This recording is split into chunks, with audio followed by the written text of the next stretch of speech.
हरे भगवद्गीता दैनंदिन जीवनामध्ये आयुष्य बदलणारी ही शृंखला आज त्याच्या 23वा सत्र त्यामध्ये आपल्या सर्वांचं स्वागत आहे. आज आपण चर्चेला सुरुवात करणार आहोत. पुढचा श्लोक जो आहे श्लोक क्रमांक तिसऱ्या अध्यायातील 9वा श्लोक, जो आपल्याला खूप महत्वपूर्ण माहिती देतोय.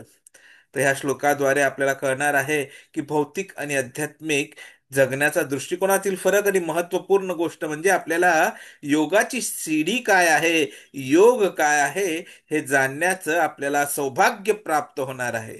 हरे कृष्ण. यज्ञ यज्ञ यज्ञ अर्थात कर्मणः अन्यत्र योग्य अर्थात कर्मणः अन्यत्र लोकः अयं कर्म बंधनः लोकः अयं कर्म बन्धनः तदर्थं कर्म कौन्तेय तदर्थं कर्म कौन्तेय मुक्त संघ समाचर. मुक्त संगः समाचर. यज्ञ अर्थात कर्मणः अन्यत्र योग्य अर्थात कर्मणः अन्यत्र लोक अयं कर्म बंधनः लोक अयं कर्म बन्धनः तदर्थं कर्म कौन्तेय तदर्थं कर्म कौन्तेय मुक्त संघ समाचार.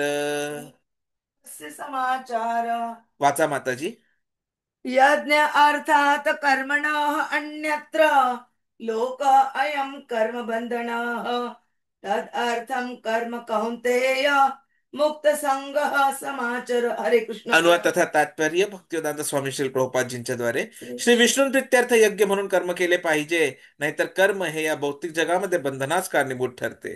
म्हणून हे कौंतेय, तू आपल्या नियत कर्मांचे पालन श्री विष्णूंच्या संतोषार्थ कर, आणि या प्रकारे तू नेहमी कर्म बंधनातून मुक्त राहशील. तात्पर्य: केवळ शरीराच्या निर्वाहाकरिता देखील मनुष्याला कर्म करावे लागत असल्याने विशिष्ट सामाजिक स्थिती आणि गुणवत्ता याच्या विहित कर्माची रचना अशी आहे की ज्यामुळे तो हेतूही साध्य होतो. यज्ञ म्हणजे भगवान श्री विष्णू आहेत. सर्व यज्ञ कर्मेही श्री विष्णूंच्या संतोषाप्रित्यर्थच असतात. वेद सांगतात की यज्ञो वै विष्णू. दुसऱ्या शब्दात सांगायचे तर मनुष्याने यज्ञ किंवा प्रत्यक्षपणे भगवान विष्णूंची सेवा केल्याने एकच उद्देश सिद्ध होतो. म्हणून या श्लोकात सांगितल्याप्रमाणे कृष्ण भावना हे यज्ञ कर्मच आहे. श्री विष्णूंना संतुष्ट करणे हे वर्णाश्रम धर्माचे ध्येय आहे. वर्णाश्रमचारता पुरुषेण परः पुमान विष्णू आराध्यते. म्हणून मनुष्याने श्री विष्णूंच्या संतोषाप्रित्यर्थ कर्म केले पाहिजे. या भौतिक जगात केलेले इतर कोणतेही कर्म बंधनासच कारणीभूत ठरते, कारण चांगल्या व वाईट दोन्ही प्रकारच्या कर्मांना आपापली फळे असतात. त्यामुळे कोणतेही कर्म मनुष्याला बद्ध करते.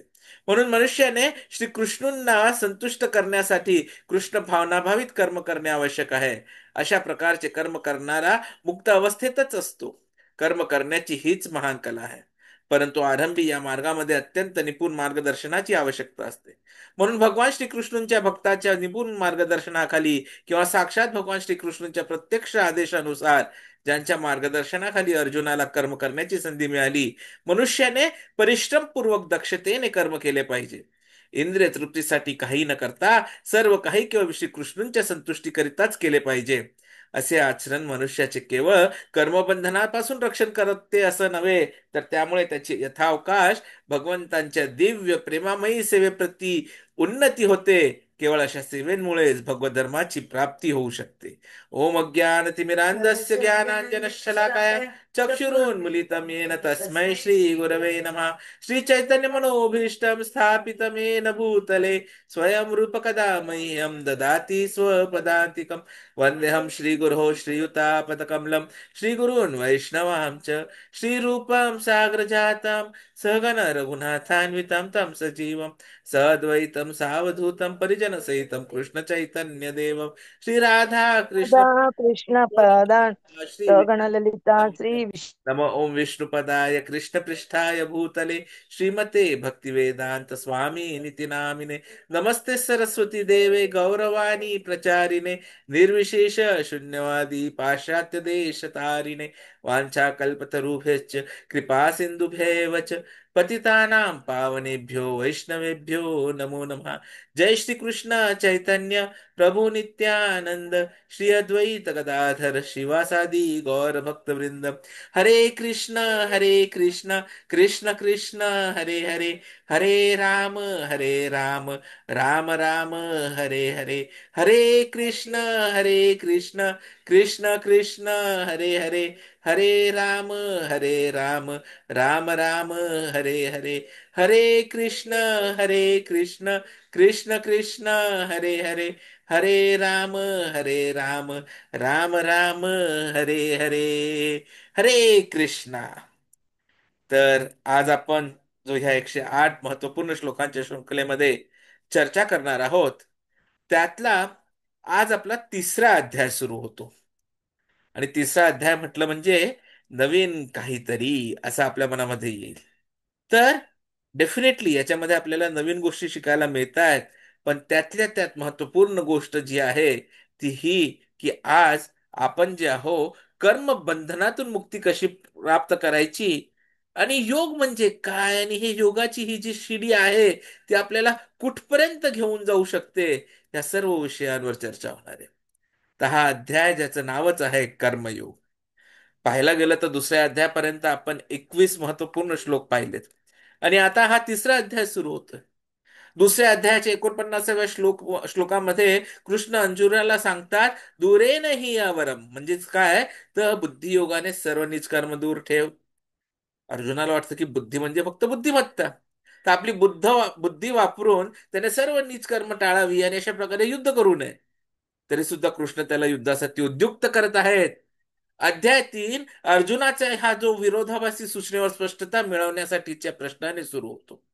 अर्जुनाच्या मते संन्यास म्हणजे ज्ञान आणि कर्म हे परस्पर विरोधी आहेत. हा जो तिसरा अध्याय आहे याचं विभाजन जे आहे, ह्यातले जे श्लोक आहेत ते 5 विभागामध्ये येतात. पहिला भाग, पहिले 2 श्लोक आहेत की संन्यास की कर्म. अर्जुन विचारतो की ज्ञानात स्थिर राहणे चांगले आहे की कर्म करणे, जणू दोन्ही एकमेकांच्या विरोधात आहेत. दुसरा भाग जो आज आपला संपतो आजच्या श्लोकापासून, तो तिसऱ्या श्लोकापासून 9व्या श्लोकापर्यंत असतो, ज्याच्यात निष्काम कर्मयोग याविषयी अर्जुनाला कृष्ण सांगतायत की ज्ञान आणि वैराग्य यांच्याशी संलग्न काय आहे, कर्म आहे. कर्माचे फळ कृष्णाच्या समाधानासाठी अर्पण करणं आवश्यक आहे. निष्काम कर्मयोग आत्म्याला, जो स्वभावता सक्रिय आहे, विरक्त कर्माद्वारे शुद्ध होण्याची परवानगी देतो. मग तिसरा भाग येईल, 10 ते 16वा श्लोक, ज्यामध्ये कर्मकांडातून कर्मयोगाकडे आपण कसं जायचं ते समजेल. चौथा भाग 17 ते 35व्या श्लोक आहे, ज्यामध्ये निष्काम कर्मयोग आदर्श प्रस्थापित करणं कसं आहे ते आपल्याला कळेल. आणि मग शेवटचा 5वा भाग 36 ते 43वा श्लोक, ज्यामध्ये वासना आणि क्रोध यापासून आपण कसं सावध राहावं हे आपल्याला कळतं. तर हा जो दुसरा भाग आहे, 3 ते 9 श्लोक, जो आज आपण पाहतोय, जिथे आजचा हा भाग समाप्त होतो, तो महत्वपूर्ण आहे. व्यावहारिक दृष्ट्या खूप महत्वपूर्ण गोष्टी याच्यामध्ये येतात. कारण की मोक्ष किंवा बंधन हे आपल्या क्रियांवर अवलंबून असून ते त्या क्रिया करताना असलेल्या चेतनेवर अवलंबून असते, हे आपल्याला पाहायला मिळतं. म्हणून संन्यास म्हणजे क्रिया सोडणे नव्हे, तर क्रियेच्या फळाशी असलेले आसक्तीचे त्याग करणे, याला आपण संन्यास म्हणू शकतो. तर आवश्यक प्रशिक्षण, ज्ञान आणि शुद्धीकरणाशिवाय क्रियेचा त्याग हा आध्यात्मिक प्रगतीच्या मार्गावर जो आहे ना, आपल्याला विनाशाकडे नेऊ शकतो. नियत कर्तव्यांशिवाय क्रियेसाठी असलेली अपूर्ण इच्छा ही अकाली संन्यासाला पापी कर्माकडे नेऊ शकते. तर हा जो भाग आहे, हे जे श्लोक आहेत, यात नियत कर्तव्यांचा त्याग करण्याच्या इच्छेतील दोष वर्णन केले जातं. आणि लक्ष कशावर केंद्रित होतं, तर आत्म्याचं सक्रिय स्वरूप. निष्क्रियता हा उपलब्ध पर्याय नाहीये, आणि म्हणून आपली क्रियेशिवाय क्रिये स्वतःच्या शुद्धीकरणासाठी आणि आत्मसाक्षात्कारासाठी निर्देशित करण्याचा सल्ला दिला जातोय. आणि आत्मशुद्धीकरण, आत्मसाक्षात्कार हे नियत कर्तव्य करण्याचे उद्देश आहेत हे आपल्याला कळतं. आता अर्जुनाचा प्रश्न पाहायला गेलं तर ठीक आहे, परंतु मूळ प्रश्न बंधनाबद्दल होता. क्रिया सोडायच्या होत्या, कारण क्रिया बंध निर्माण करतात. आणि निष्क्रियता हा बंधनातून मुक्त होण्याचा मार्ग आहे. म्हणून ह्या पुढच्या श्लोकामध्ये जो आज आपण पाहतोय, सांगितलं जातं की तसं होत नाही. आपण क्रिया करू शकतो, तरी सुद्धा बंधनापासून मुक्त राहू शकतो. तर विषय हाच आहे की विष्णूच्या समाधानासाठी यज्ञ म्हणून केलेले कर्म हे सर्व बंधनातून मुक्त होण्याचे समाधान आहे. हरे कृष्णा, हरे कृष्णा, कृष्ण कृष्ण हरे हरे, हरे राम, राम राम हरे हरे. परत समजून घ्या. आज काय समजतोय आपण? की विष्णूच्या अर्थात कृष्णाच्या समाधानासाठी, कोणाचं समाधान? तर कृष्णाचं, आपलं नाही. आणि काय करायचंय? यज्ञ म्हणून केलेले कर्म. तर दोन भाग आलेत. आणि हे जेव्हा असतात, ते सर्व बंधनातून मुक्त होण्याचं साधन आहे. यज्ञ अर्थात कर्मणः, म्हणजे यज्ञासाठी माणसाने कर्म केले पाहिजे.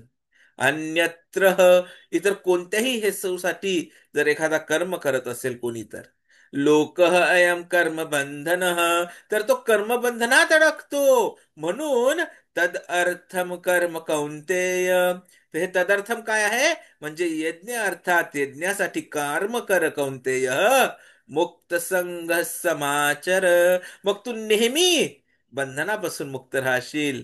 तुला जे आहे बांधिलकी येणार नाही. तर यज्ञ हा संपूर्ण भगवद्गीतेतील पहिला श्लोक आहे, जो यज्ञाचा संदर्भ देतो. पुढच्या श्लोकात तो परत येईल. तर यज्ञ या शब्दाचा अर्थ काय? तर भगवान विष्णू किंवा एखादी त्यागाची प्रक्रिया. यज्ञाला एक आकार आणि एक तत्व असते.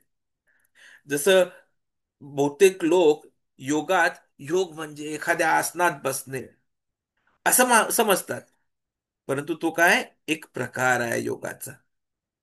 परंतु तत्व म्हणजे काय?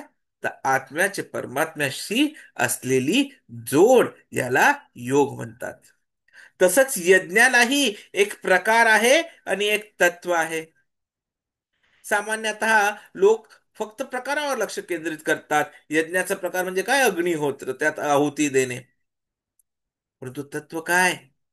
तर ते तत्व आहे त्याग, सॅक्रिफाईस. भौतिक दृष्टिकोनातून पाहता तूप, तांदूळ इत्यादी अग्निहोत्रात अर्पण करणे निरर्थक वाटू शकते, पण तसे नाहीये. अग्निहोत्र हा भगवान विष्णूचा मुख मानला जातो, आणि केलेली आहुती ही परमेश्वराकडे पोहोचते. यासाठी आपल्याला शास्त्रामध्ये भरपूर संदर्भही मिळतात. जसं वेदामध्ये म्हटलं, यज्ञ वै विष्णू, आपण जे वाचलं आता तात्पर्यामध्ये, की यज्ञाचा उद्देश म्हणजे विष्णूचे समाधान. विष्णू पुराणामध्ये वर्णाश्रमाचे ध्येय अर्थात विष्णूचे समाधान म्हणून संदर्भ येतो. आणि ऋग्वेदामध्ये तर देवनाम परमः विष्णू अवमः अग्नी तदंतरा सर्व देवता. तर ऋग्वेद म्हणतो देवतांमध्ये परमदेव विष्णू आहेत, आणि उपलब्धतेच्या दृष्टीने सर्वात जवळचे अग्निदेव आहेत, मध्ये इतर देवता आहेत. तर भगवान विष्णू अर्थात कृष्ण, सर्वोच्च आणि परात्पर देव म्हणजे भगवान Vishnu, supreme personality of God, त्यांच्यापर्यंत पोहोचणे कठीण आहे. आणि सर्वात सोपं कोणापर्यंत पोहोचू शकतो? तो आपण अग्निदेवापर्यंत. मग अग्निदेवाद्वारे सर्व देवतांना आणि भगवान विष्णूला यज्ञ अर्पण करता येतो. हे एखाद्या डेबिट कार्ड प्रणालीप्रमाणे समजवता येईल आपल्याला.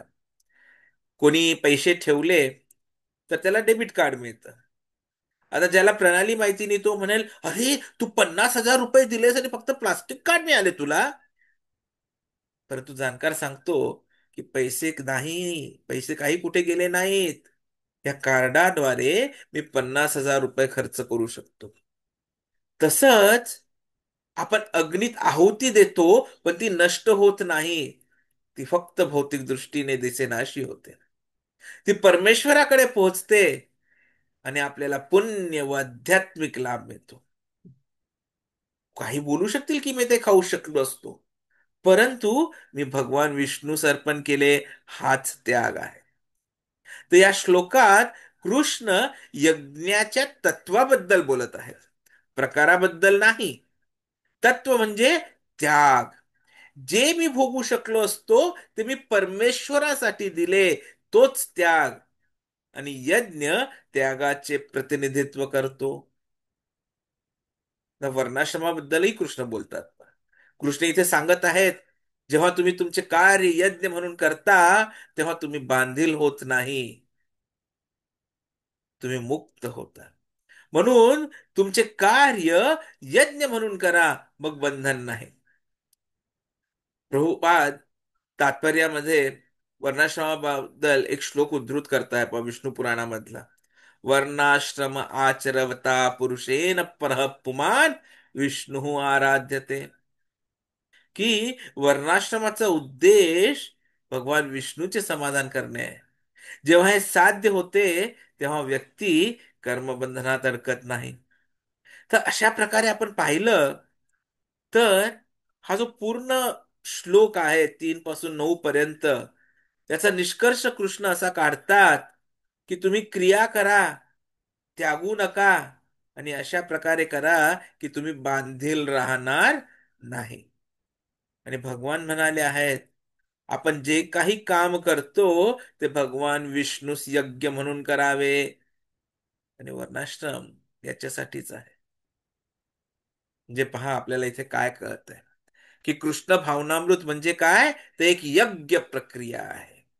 हरे कृष्ण कृष्ण कृष्ण हरे हरे, हरे राम राम राम हरे हरे. यज्ञ का?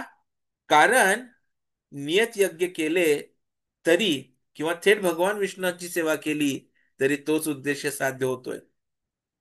आणि वर्णाश्रम संस्थेचे ध्येयही भगवान विष्णू अर्थात कृष्णाचे समाधान आहे. ही पहिली महत्वपूर्ण गोष्ट. तर जेव्हा आपण दर रविवारी एकत्र येतो, भगवद्गीतेच्या ह्या महत्वपूर्ण श्लोकांचा अभ्यास करतो, त्याच्यानंतरही आपण यज्ञ करतो. आणि ते यज्ञ काय? तर हरिनाम संकीर्तन, एक माळा प्रभुपादजींसोबत जप करणे. तेच कृष्ण भावनामृत आहे. आणि कृष्ण भावनेत कर्म ही एक कला आहे, जी कुशल मार्गदर्शनाखाली करावी लागते. या श्लोकातून व्यावहारिक अनुप्रयोगही मिळतात की कृष्ण भावनेतील कर्म कसे करावे. तर काशे?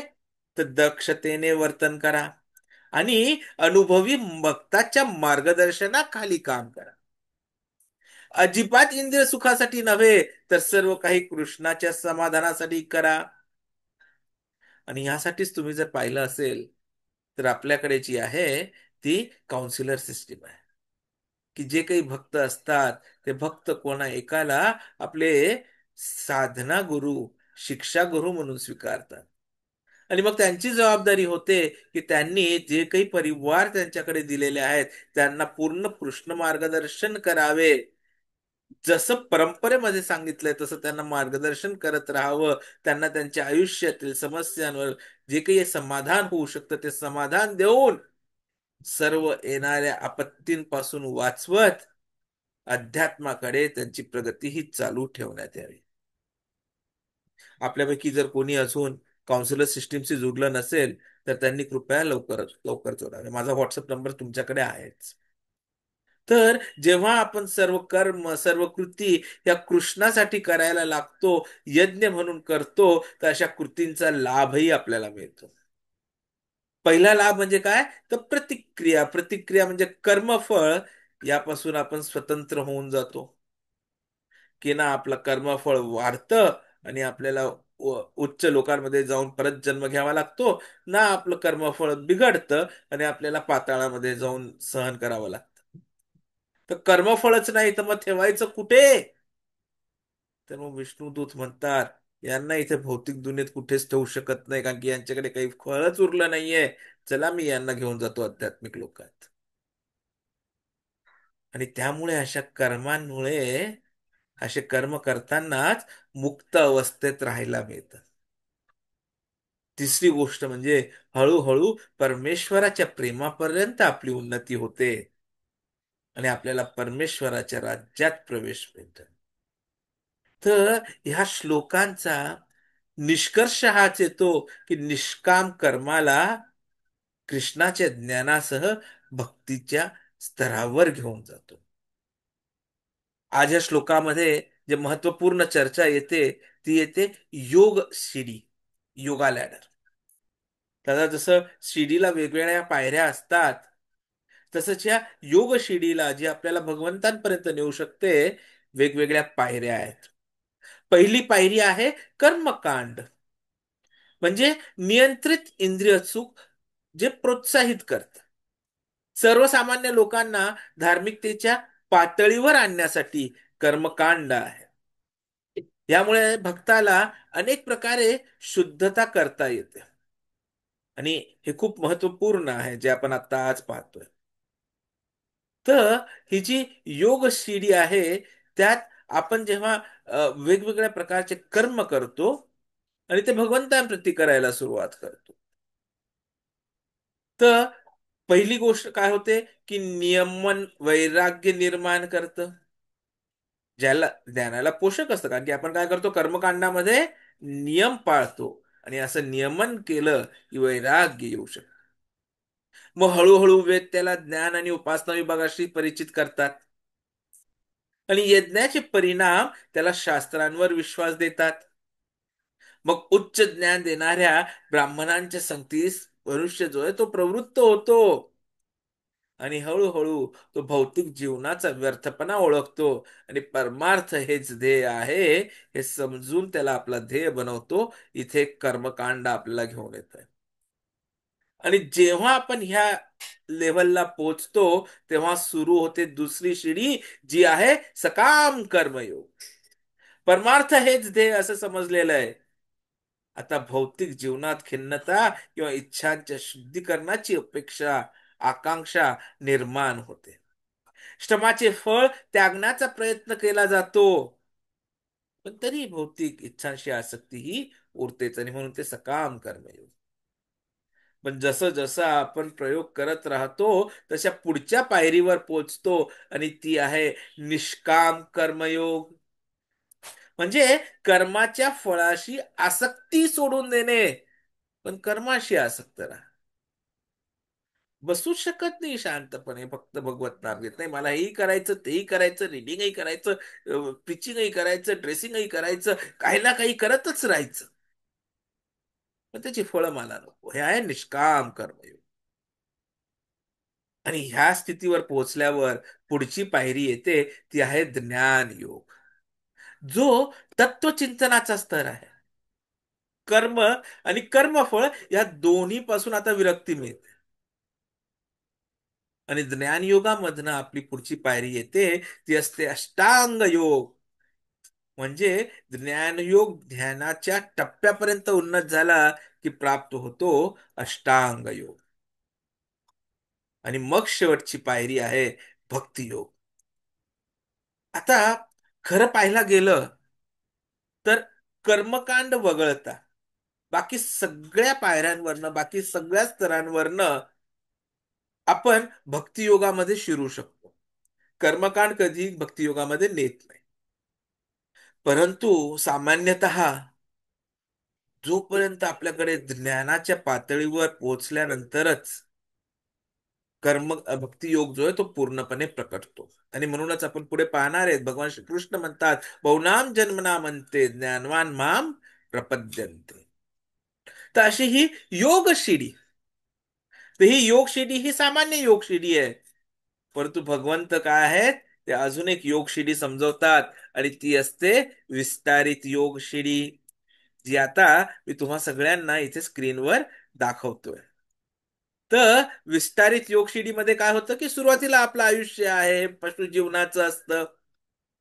नंतर आपण कर्मकांडामध्ये जातो. कर्मकांडानंतर आपण काय पाहिलं, पुढची पायरी आली आपली सकाम कर्मयोग. म्हणजे काय तर फळ, कीर्ती, भौतिक सुख, या सर्व गोष्टी, म्हणजे काय तर मनुष्य कर्मी झालेला आहे. आणि त्याच्यानंतर जे आहे, आपण कुठल्या लेव्हलला पोहोचतो, तर आपण पोहोचतोय निष्काम कर्मयोग.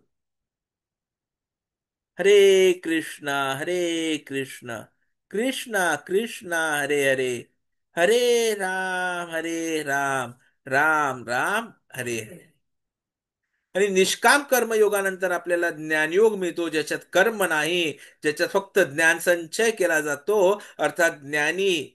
आणि हे सूर्यप्रकाशापर्यंत पोहोचण्यासारखं आहे. आणि ज्ञान योगानंतर आपली प्रगती होते अष्टांग योगामध्ये, ज्यात आपल्याला वेगवेगळ्या गूढ शक्तींचा परिचय होतो. जसं काही योगी जे आपण पाहतो ना, अनेक अनेक सिद्धी मिळालेले योगी. कोणी हवेत उडू शकतं, कोणी पाण्यावर चालू शकतं, कोणी अग्नीवर चालतं, कोणी मोठं होऊ शकतं, कोणी लहान होऊ शकतं. त्या सर्व शक्ती ज्या आहेत त्या अष्टांग योगामध्ये प्राप्त होतात. आणि हे सूर्यचक्रापर्यंत पोहोचण्यासारखं आहे. आणि शेवटची पायरी असते आपली भक्तियोग, जे सूर्यलोकात प्रवेशासारखं आहे. तर पहा, पशु जीवनापासून आपण भक्तियोगापर्यंत या विस्तारित योगशिडी मार्गाने प्राप्त करू शकतो. परंतु याहूनही सोपी एक अजून योगशिडी आहे, आणि ती आहे प्रगत योगशिडी. की पशु जीवन म्हणजे काय, तर अनियंत्रित इंद्रिय सुखामध्ये आपण असतो आधी. कर्मकांडात जातो म्हणजे नियंत्रित इंद्रिय सुख. तिथून आपण सकाम कर्मयोगामध्ये जातो म्हणजे भौतिक इच्छांसह भक्ती करणे, तो स्वार्थी भक्त असतात. आणि मग येतं निष्काम कर्मयोग म्हणजे साधना भक्ती, स्वतःच्या स्वार्थासाठी कोणतीही इच्छा नसलेले भक्त, अर्थात निस्वार्थ भक्त. आणि मग पाचवी शिडी असते ती भावभक्तीची, आणि सहावी शिडी असते ती प्रगत भक्तीची. तर असं आपण जर पाहिलं, तर आपल्याकडे ह्या एक सामान्य योगशिडी होती, मग एक आपली अ, विस्तारित योगशिडी, आणि एक प्रगत योगशिडी. परंतु आता आजचा जमाना योगशिडीने वरती जाण्याचा राहिलेलाच नाहीये ना. आपल्याला काय आवडतं, की लिफ्ट मिला दो, हे भगवान मुझे लिफ्ट मिला दो.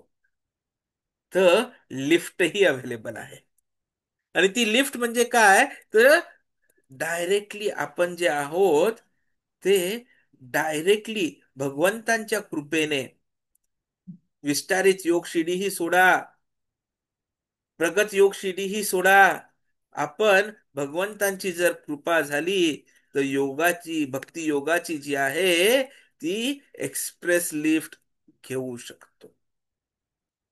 कशी असते ही एक्सप्रेस लिफ्ट ते पाहूया.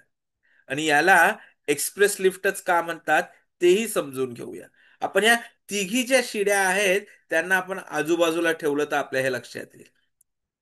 विस्तारित योग शिडी आपले हे वेगवेगळे स्तर आपण पाहिले होते, जे आपण आजच्या चर्चेमध्ये आपण आधी सुद्धा पाहिले होते. मी इथे वाटलं तर सगळ्यांच्या माहितीसाठी जे आहे यांना कॉलम नंबर देऊन देतो. की ही पहिला स्तर, त्याच्यानंतर येतो आपला दुसरा स्तर. पहिलं तर आपण पशुजीवनामध्येच असतो ना सगळं सर्वजण. दुसऱ्या स्तरामध्ये आपण कर्मकांडामध्ये पोहोचतो. मग ती विस्तारित योगशिडी असू द्या किंवा प्रगत योगशिडी असू द्या.